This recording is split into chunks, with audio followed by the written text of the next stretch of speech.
is inside Tameside. The headlines. Arrest after Hatton home raid. Building begins at Reuben's retreat and Tameside paints it pink.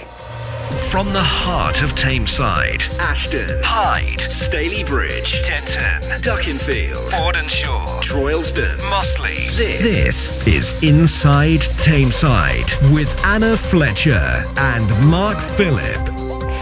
A woman has been arrested on suspicion of burglary after Ricky Hatton's house in Hyde was raided after he tweeted he was away in London.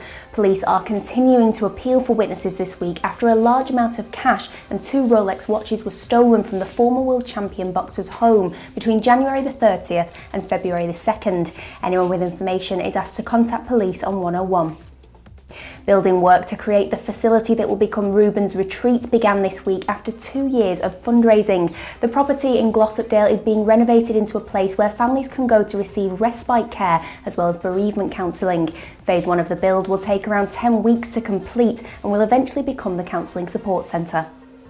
Cyclists in Tameside are to get a major boost as works to upgrade the towpath along the Ashton Canal begins. The work is part of the Cycle City programme and will see the path resurfaced and widened. Proposals also include improvements to access points to the canal for pedestrians and cyclists. Greater Manchester's Police and Crime Commissioner Tony Lloyd has spoken of the importance of his visit to Tameside this week. Tony Lloyd and his deputy Jim Battle toured Tameside to speak to various communities about policing and crime in their area. Visits included Emmaus and the Micklehurst Youth Base in Mossley, a new charter academy and the Broadoak Community Centre in Ashton. The two also visited Tameside Radio to speak with Louise Crooms. And finally, Tameside is to be painted pink this weekend, all to raise money for local charity Tameside for Good. Events are running throughout the borough on Friday and Saturday for the Paint It Pink campaign, including a pop-up tea room at the Volunteer Centre in Ashton, a performance from the Tameside Voices Choir at the Grafton Centre in Hyde, and a Paint It Pink pavement art activity at Portland Basin. For more information, visit the charity's website at www.tamesideforgood.org or follow them on Twitter at Tamesideforgood. Now for all your latest sporting news, here's Mark Phillip. The big sporting news this week comes in the Manchester Premier Cup, where Mossley and Curzon Ashton secured their place in the final.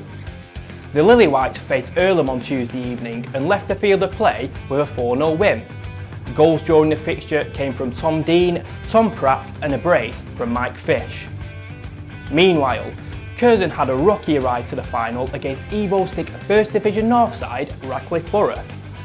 The Nash went a goal behind in the tie thanks to an Elliot Rocker 13th minute penalty. However, Curzon hit back in the second half, courtesy of a Niall Cummins brace and a solitary effort from Alex Brown. In other news, Russell Scott Primary School secured their place in the Greater Manchester School Games final last week. The pupils retained the indoor athletics title for the second consecutive year, which follows their tag rugby triumph just 3 months ago. They will be joined in March by Staley Bridge based Arley's Primary School, who came a close runner-up in last week's event.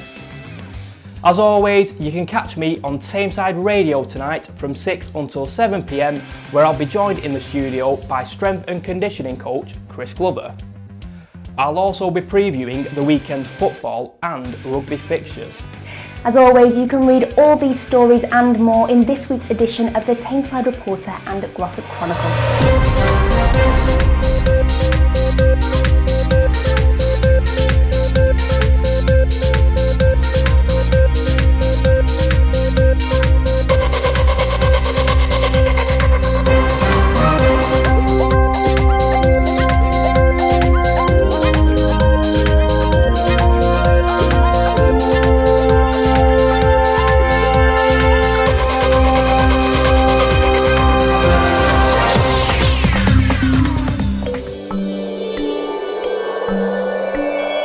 Thank you.